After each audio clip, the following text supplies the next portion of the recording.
Mkurugenzi, mkijipata Tunisia muhakikishe mumeenda na tunefyu wenu. Sababu huko wako na Tunis. Mashallah, I'm hilarious. Oh Lord.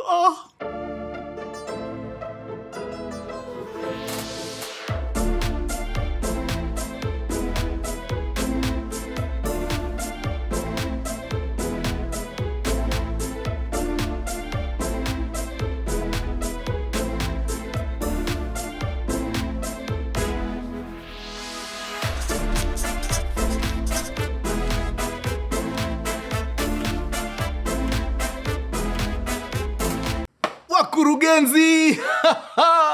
Man, Diastories episode 8, man.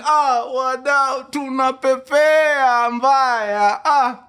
Hii series inapaa. Yani, ni series tu imepanda ndege sti. Sababu tunaenda. And we are cruising nicely.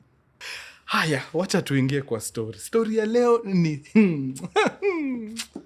story and a half. I love it. Mostly because... No, sitawaambia kwa nini. Wacha ni muende mkiwa na kiwewe mpaka nimalize story. Yes. Nice. Wakurugenzi, mwaka ni 2013. 2013, main character wa story yetu ambaye sitamtaja kwa minajili ya kuogopa kuchoma, ako kidato cha 4. Anakalia mtihani wake wa KCSE 2013. Amekuwa akisoma. Mnasomaga na yeye. Na ndio hiyo mwaka inaenda kuisha, KCSE kuja. Na hiyo kitu haitambui KCSE. Kama hujakuwa ukisoma mtu yangu, wewe unajua. So mazee ameingia panic mode, ameona uongo mbaya. Mimi na nimekuwa nikicheza haki miaka 4 hapa, lakini hii mtihani lazima tuikulie strategy. Sababu siwezi kubali kuingia exam room hivi vile niko sahi. I am inadequately prepared. I need to do something about it. Aka search far and wide, aka discover there is a secret to it. And the secret is to apply chemical X, ambaye most of you munaijua kama Mwakenya. Kama kuna kitu huyo mjamaa alikuwa na first class honors, PhD, ni kucheza na Mwakenya vile inafaa. The guy is a genius ikifika ni kuiba mtihani. Hiyo mtihani aliiba, yani ikaibika proper. Can you believe it? Mtu ambaye hakuwa anasoma kitu aton. Mtihani wa kidato cha 4 unatoka namna this results, amepiga bonge la A-. A-, safi, baridi. Akapita mtihani na flying colors. But kuna ngori. Sababu gani? Si mtihani imetoka, si amepita. Of course ataitiwa kosi ya kisayansi. Hiyo science anashikanisha. Munashikanisha na yeye. Akapigwa hapo bana, Bachelor of Science. Ingia huko upambane na wanawake na wanaume wengine, sababu wewe ni hatari. A-, wewe uko kwa the top percentile. Wewe ni mtu bana, tunakutegemea as a country. Ingia huko, fanya science. Akajiita meeting, akajiuliza, nama, ni mimi nitoke hapa niende nijiaibishe chuo kikuu? Can never be me. Haiwezi. Hiyo chuo kikuu wacha ikae. Akasema sasa yeye anataka kutafuta haso ama tu makosi zingine ndogo zenye anaweza fanya, sababu alikuwa anajijua kwa undani. Hakuna kitu ya usayansi anaweza soma. Kwani ni siri? Ukweli wa mambo ni yeye hata kosi ya forestry ni bahati huyo akipata first class ama second class. Bahati ni noma. Yeye na kitabu, maji na mafuta. So akiwa mtaa, jamaa anakuja kuvisit Kenya. Ametoka wapi? Ugaibuni. Ametoka nchi ya Dubai, United Arab Emirates. Anafika pale, anapata mjamaa amewaliza nini kidato. Anamuuliza, na umepita mtu yangu rada? Akamwambia, radhe. Wacha tu nikuelezee kwa kinaga ubaga ya kwamba mimi kuingia chuo kikuu sasa ni kujichimbia kaburi. Mtu yangu, hiyo country unafanyaga kazi huko, ukisikia tu haso, we niambie. Hata kama ni mtu tu wa kuenda kuchunga milango ama kupikia Waarabu, we niambie tu. Sababu mimi najijua, hapo ndio niko. Nikianza kuingia hizi makosi za mahesabu na mascience nitachoma na hakuna haja. So jamaa akamwambia aina mambo. Huyu jamaa walikuwa wanamuita Loverboy. Sijui mbona alipewa hiyo nickname Loverboy. Si main character. Huyu mtu amekuja kutoka Dubai. Sasa main character wetu alikuwa na Loverboy high school. Ni vile Loverboy alimaliza 1 year before yeye. Akaenda makazi Dubai. The reason why huyu jamaa aliambia Loverboy akinitafutie haso huko ni sababu in that 1 year Loverboy alipiga transformation. Like, unajua mtu akiwa na pesa unaionanga. Iko kwa ngozi, you see it. Unaiona. Ana glow, mambo iko sawa. So mjamaa wetu hapa alikuwa anaangalia Loverboy vile ana roll, anaona no, this guy must know something. Na hakuenda kidato, hakuenda chuo kikuu, sababu alimaliza tu hivi high school. The following year alikuwa Dubai. Na anakaa hivi. Sasa yeye na mimi hakuna tofauti. Si hata mimi nimemaliza tu kidato. Si hata mimi niende nikule na yeye hiyo pesa huko juu. Loverboy ni mtu wa nguvu sana. Mungu ambariki mahali huko. Akaambia jamaa aina mambo. Wacha nitakutafutia tu kazi huko Dubai. Lakini siri ya urembo ni usiende kufanya kazi ya mkono sana. Usiende sijui construction, kukua mtu wa mjengo huko, utaumia. Usiende hata kukua guard si mbaya, but kama tunaweza pata kazi ya ofisi even better. Na ile entry level yenye naweza kukua sure utapata kitu iko afadhali ni pale kwa secretarial hivi. Enda kuwa admin nini, cheza na computer. So kama kuna course unaweza piga hapa haraka hata kama ni secretarial course, enda piga. Wacha mimi nikirudi dubs nifanye mambo yangu, nione vile tutacheza na wewe. Sawa. Mtu wa science hawezi shindwa na computer hii ya kujua kutype.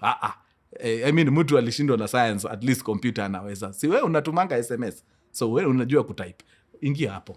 Akaingia course ya secretarial very fast. In 6 months alikuwa hata ni 6 ama ni 3. Alikuwa shapiga hiyo kitu, imelala.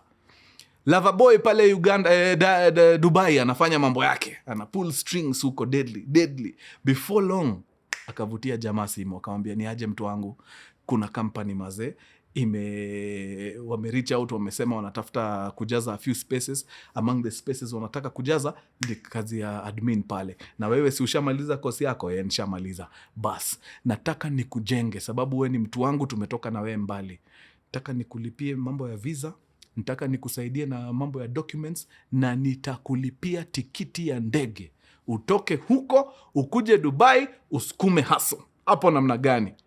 Kai, mjamaa wetu hapa alikuwa in disbelief. Yani ndume ananilipia mpaka ama ananitaka. Yani ananilipia kila kitu, matikiti nini. Yani noma. Akaenda kajaza nini pale mbio, akahakikisha kila kitu iko sawa, akasukumwa pale kwenda kuapply mambo ya visa, teke visa ika come through, jamaa akamlipia tikiti ya ndege, and before long the guy alikuwa ameland pale Dubai International Airport ya Maktoum. Kufika pale anapata Loverboy yuko area. Akamwambia ni aje ingia hapa, wacha nikupeleke mtaa, utabangaiza kwangu mpaka ile wakati utakuwa uko sawa. Hapo vipi? Hapo sawa. Wakaenda kwake kuweka vitu sawa, akampeleka kwa restaurant hivi, wakakula mazee, mambo iko safi.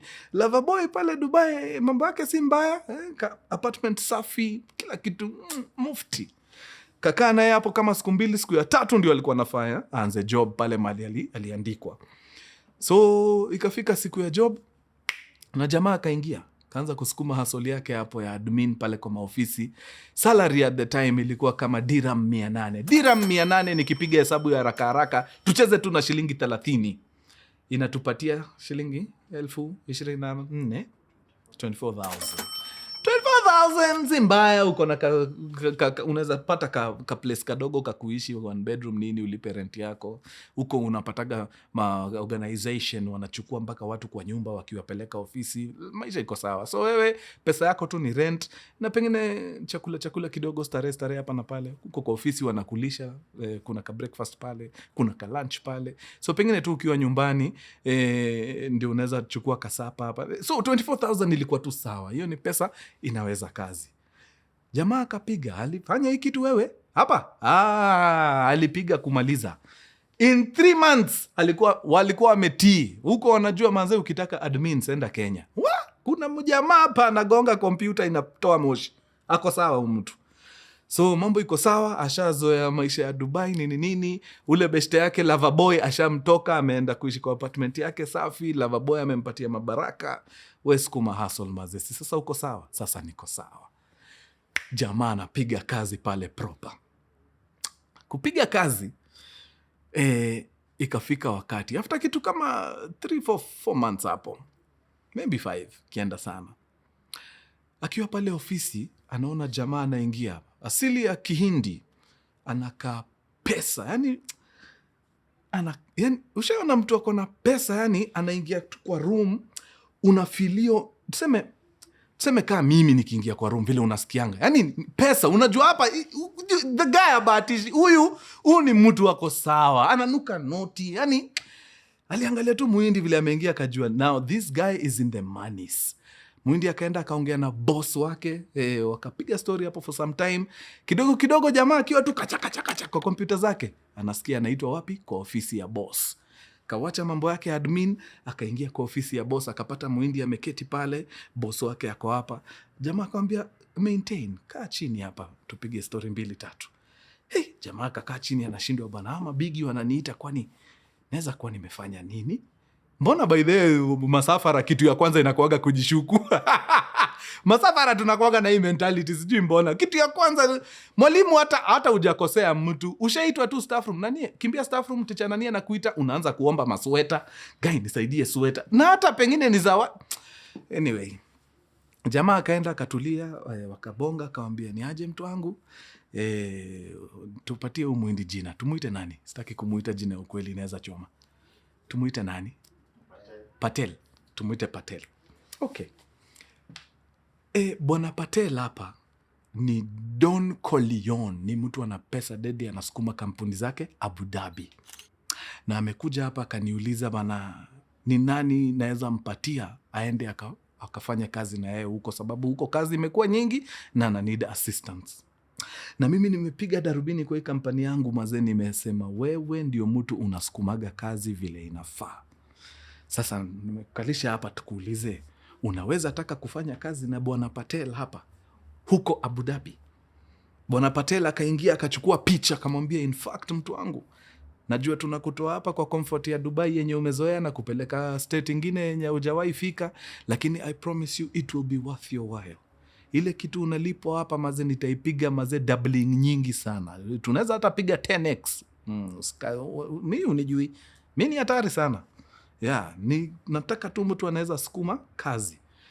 Jamaa akajiita meeting hapo dakika 2, akajiuliza, Abu Dhabi pia sijawahi ingia sana. Kuna ubaya jo nikiachilia huu mtu wangu niende nipige kazi na huyu Muhindi, sababu huyu Muhindi hata vile tu anakaa hana shida ya pesa. Na hata ameniambia pesa naye nitapigwa nitii. Akaambia Muhindi, mtu wangu kaa mbaya.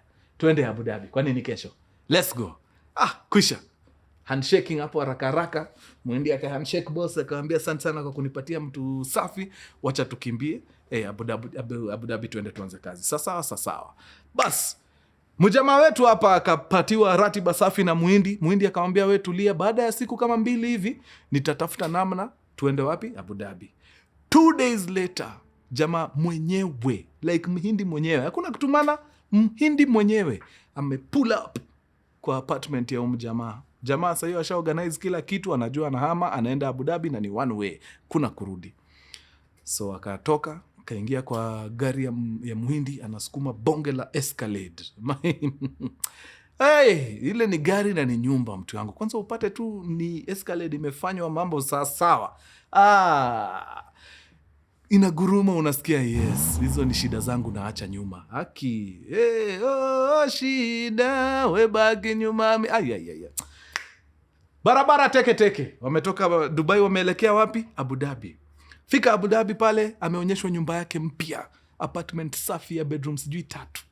Na ako peke yake.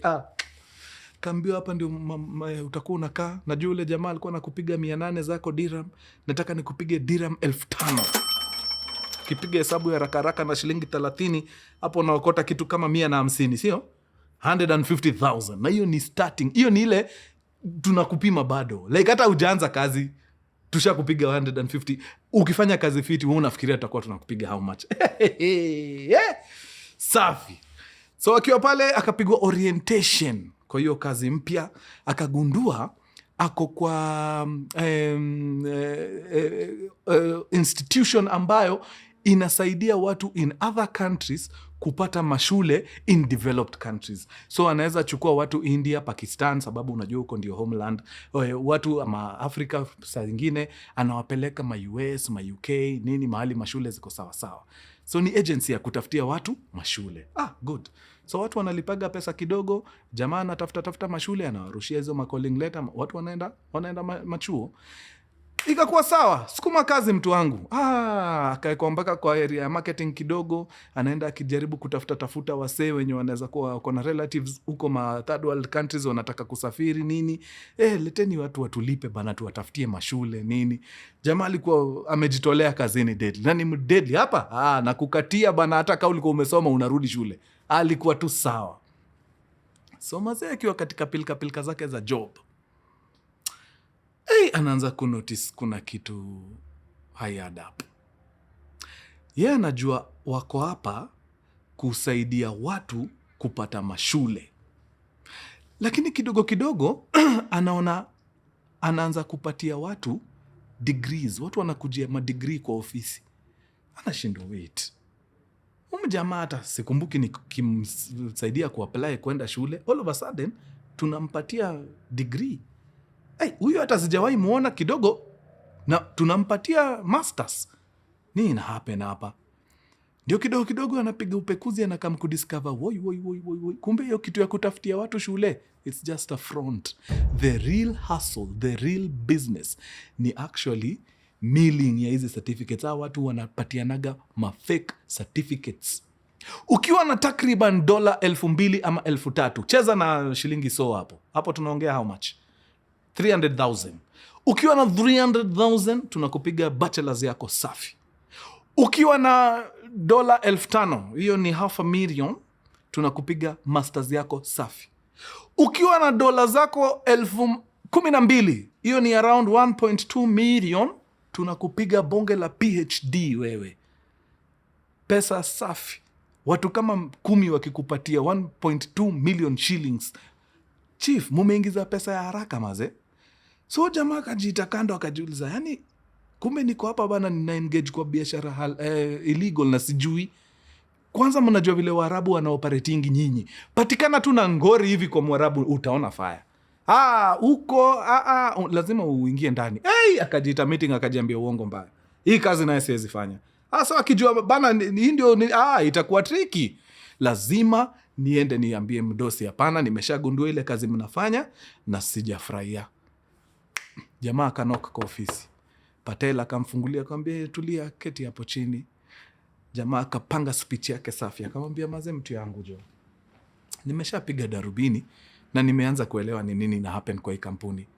Mimi nikikuja hapa nilikuwa najua tunasaidia watu wapate mashule, waende mashule safi safi. Kumbe bana tuko kwa biashara ya kuuzia watu fake degrees.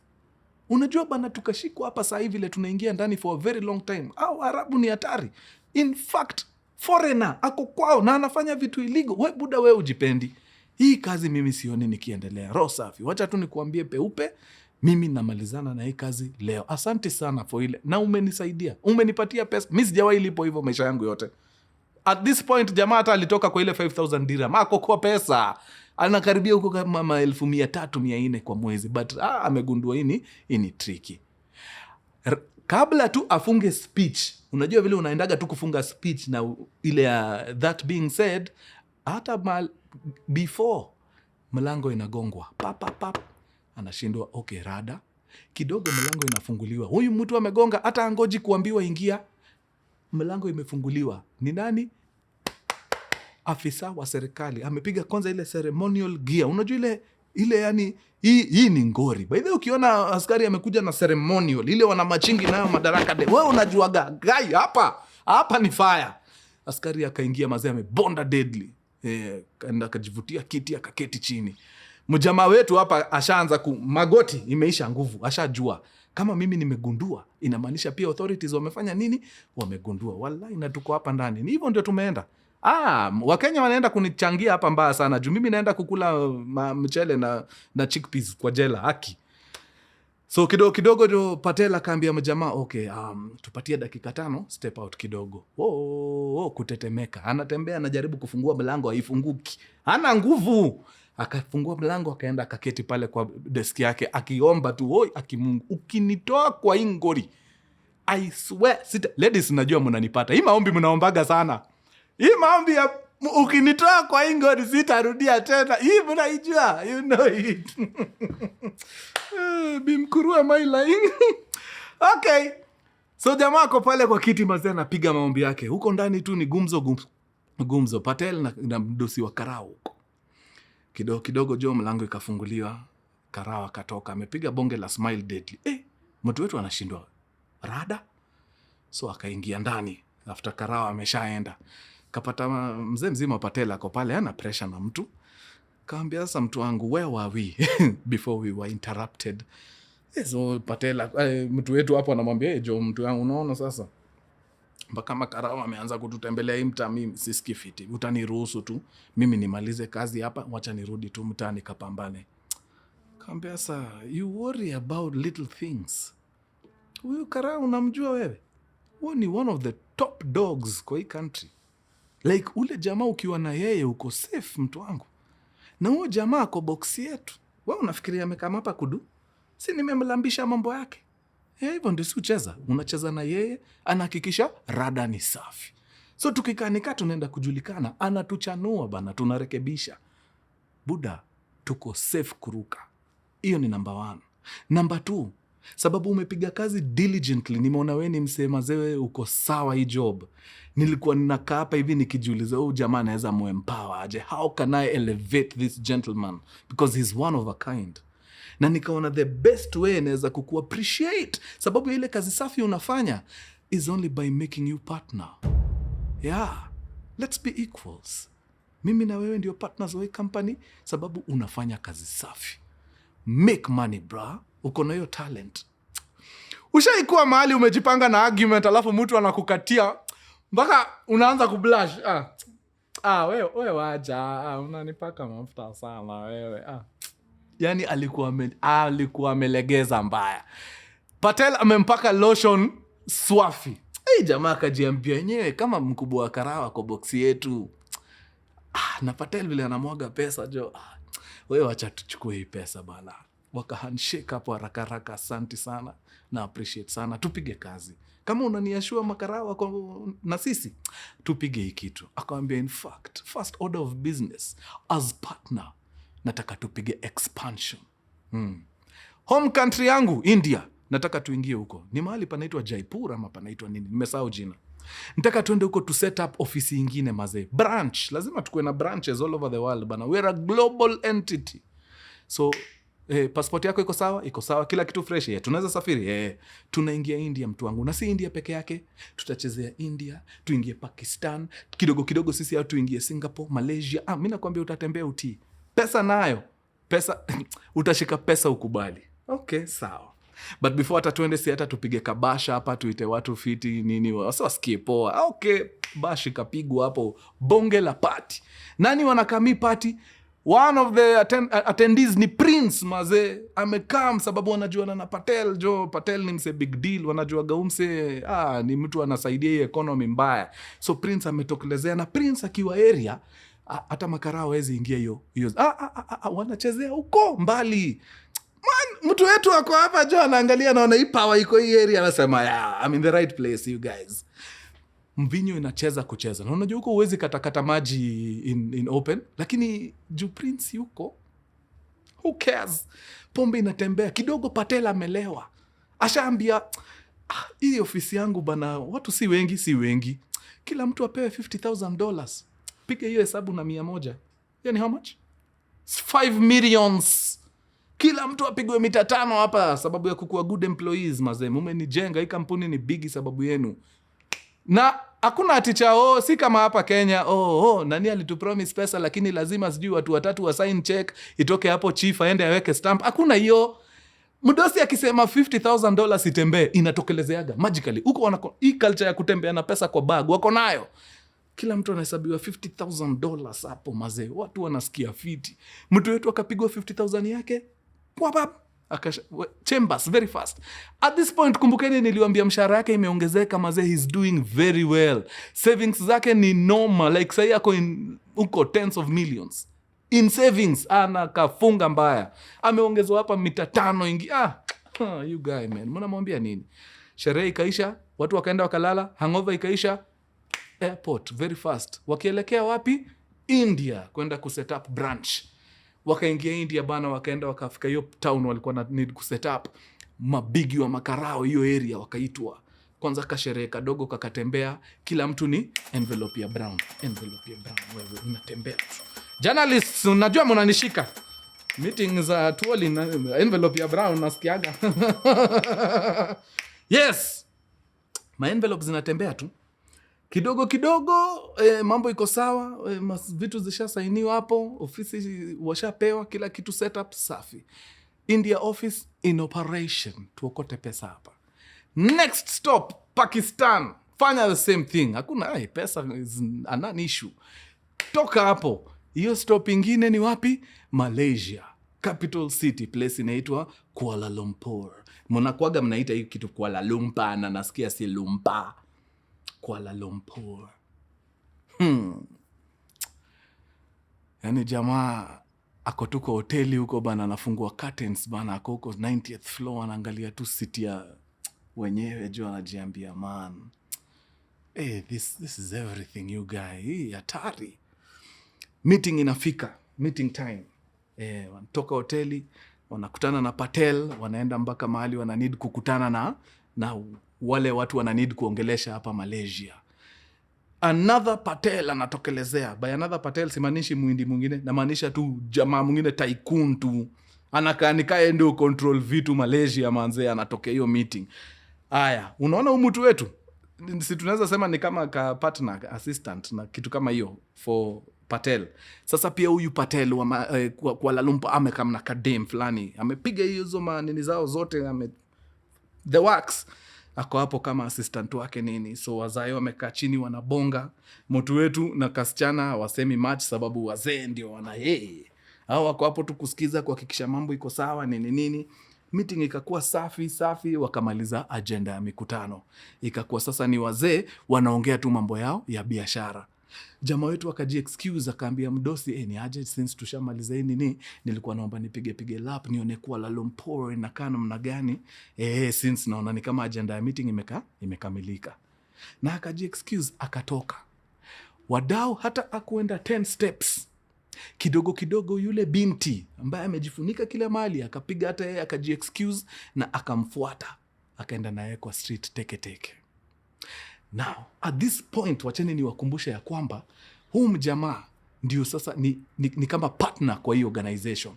So most of the places ambayo ilikuwa inahitaji signature ya kampuni ama nini, huu jamaa alikuwa ana append signature. So sasa si Patel ana sign mavitu, ni huu mjamaa anapiga zile inaitwa nini ile digital signatures. Anatumia watu ma degree fake na nini. So signature yake iko kwa most of hizi documents huko. Vitu za running of this company signature yake iko hapo. So mzee akiwa malap zake huko nini akakabinti kakamfuata. Kakamuuliza ni aje mtu wangu uko fiti? Niko sawa. Okay, nimeacha pia mimi mdosi wangu akiongea na mdosi wako. Na mimi nimekuangalia hivi niko na Joe ni kijana mdogo sana. Hata umefika 24 kweli? Akamwambia hata ndio naelekea tu hapo. So acha nikuambie tu kweli bro. Imefika point wewe ndio unafanya mavitu mob. Nimeona hata kuna kitu fulani hapo wewe ndio umesign. So inamaanisha wewe ndio umekuwa ukisign vitu kwa hii kampani yenu. Huyu jamaa ni mfiti bana, amenimake partner. Akamshobuda. Boy anatafuta design ya kujitoa kwa noma in case noma itokelezee. Saa hii kitu ikahappen, huyu jamaa ashikwe. I swear anasema wewe ndio kila kitu. Na wakiingia tu kwa hizi documents wapate signature yako ndio inachezaga huko, mtu wangu hakuna kujitetea. Unaenda ndani. Na wewe ni kijana mdogo sana na inaweza niuma sana maze kuona kijana Joe akiumia. Usiambie msee nimekuambia. Mimi nimekuchanua tu juu nimeona hakuna haja mtoi kuumia Joe na niko hapa. Tafuta design hizo signature zako zote zinaweza toka kwa hizo documents. Kuna zenye ume sign hapo like on physical papers, ati hapana. Kila kitu huwaga tuna sign digitally. So hizo nini zote niko nazo. Hata hiyo flash niko nayo hapa. Hii flash iko na documents zote nimesign the last couple of I think months. Akaambiwa, so tafuta design, tunaweza ingia ndani hiyo flash, tuende tu change signature zako zote, sababu hizo vitu zikapatikana zinaweza kuletea ngori. Usijali, niko na bro wangu mwenye ni deadly sana hizi vitu za IT. Kama unani trust, naweza organize mkutane akusaidie hiyo job. Wow. Boy alienda akajiita meeting hapo kwa hotel room after wamemaliza na home dem. Juu ako na kaa siku moja siku mbili before arudi home.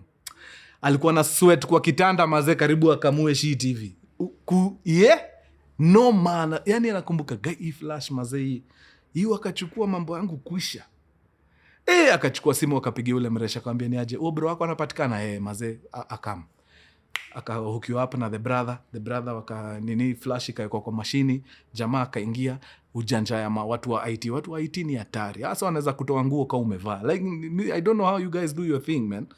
Akaingia huko ndani, wakatoa hiyo signature yake, wakareplace na signature zingine nini. So hakukuwa na any evidence ya kushow jamaa ako na any affiliation na apart from huko waende wa raid maofisi huko wapate ile nini aliandikwa nayo. So akachange kila kitu. So hakuna mahali yeye usign on behalf of the company at all. Hiyo out. Akalipa majamaa hapa, akathankum dem sana juu ya kumtoa kwa ngori, na akarudi kwa hoteli. The following day kutoka kuingia airport teke mpaka home Abu Dhabi. Aliingia pale Abu Dhabi, akakaa chini, akaangalia hiyo maskani yake, akaona tu hizo vitu zote yamegather, akacheki account number, akaona account balance, akaona iko mufti sawa kabisa. Akajiambia walai uni God amenipatia chance nyingine na sina reason ya kuendelea kukaa hapa. Ile pesa niko nayo kwa account, I'm sorted for life. Like hiyo pesa ikiisha nipigeni. It's ridiculous. I'm talking about ridiculous amounts of money kwa account yake. Hasa walikuwa nakafunga mbaya. So jamaa mazee akaingia ofisi the following week, akaenda akaambia mdosi, mazee hii biashara iko sawa, nimeipenda, nimeiunderstand 100%. Na nimeona mazee kuna hii keki ni kubwa. Huwezi imaliza ukiwa solo. So nimejiita meeting, nikajiambia mazee umeniteach a lot, wacha mimi nifungue branch yangu na ni deal tu na Africans. Wewe cheza na Wahindi juu unajua mambo yao, sasa mimi wacha nicheze na watu wa kwetu. Hata siendi mbali, ndakuwa tu hapa. But nataka ni operate na Africans nini tusukume hiki tu pamoja. So jamaa akaona okay, haina mambo, sawa. As long as unaingia kwa the same business ni sawa, najua utanipeana. Ungekuwa unaniambia ati unarudi nyumbani wewe, ungefurahia. Sawa. So sukuma asoli yako in case of anything. In case uko mahali ufeel una need kuongelesha mentor, niko hapa. Kaambia uspanic, I'll give you a call. Na waka handshake vizuri, akamwish all the best, na jamaa akatoka. Kile patela jui ni kwamba huyu jamaa by the time anakuja kwa hiyo ofisi alikuwa ashachukua return ticket back to Jomo Kenyatta International Airport kurudi Nairobi. Alitoka hapo akaenda nyumbani, akaokota kila kitu yake, na teke airport, ingia ndege yake, rudi nyumbani, transfer pesa yake yote iko hapa. Sasa ni investments left, right and center. Hakuna kusota. Jamaa sahi hata asiporudi kazi for the rest of his life ako sorted. Lakini bado kuna kogatuna hiyo kitu ndani yake ya mazee, pesa yenye hujaipata vile jit, bado kuna kautamu inakosanga. Kuna tu kautamu haina. That's the truth of the matter. Yeah, but anyway, mambo iko sawa, ako sorted. Sasa ni kujaribu kusaidia wale anaweza saidia hapa vile jit, na kuendelea kusukuma maisha. As you speak, ako married, akampata mtoto juzi, mambo yake iko sawa, na anasukuma maisha tu. Yeah. Lakini amesema niambie watu, hii story isifanye ufikirie at any given point that crime inalipa. Sababu hata yeye akiwa tu hapa bado anajishuku, sababu hujui Patel anafanya nini huko Abu Dhabi. Anaweza kuwa tu mahali sahi anajishuku mbaya. Mbona umse alinyamaza? Mbona umse alirudi mtaa? Anaweza kuwa anataka kunipeana. Na unajua hii dunia is a village. Mtu akitaka kukupata Kabutembo atakupata tu. Hata kama ako Russia atakupata. So bado kuna hiyo woga, unajua jamaa anaweza anza kujishuku tu anitafute. Haya, number 2. amedai niambie wasee, hizi story mtakutana nazo za wasee wanakupromise ni aje, hakuna aje uende uchome miaka 4 degree, si ukam nikupatie degree yako safi, nipige tu $3,000 $4,000 nikupige degree, nipige $500,000 nikupige masters. Ananisho hizo tutakutana nazo sana. Hata akoshua kuna watu hapa kwa hii town wanatembea na hizo degree za kununua. Politicians oye. Hao watu, hiyo biashara haishiangi hapo, na hii ndio caution wanataka kupatia watu. Hizi biashara za kukuuzia degree uwaga wewe sasa ni akiba yetu. After miaka 2 tu tunarudi kwa database, tunaanza kuangalia ni nani tuliuzia degree Kenya. Ni huyu.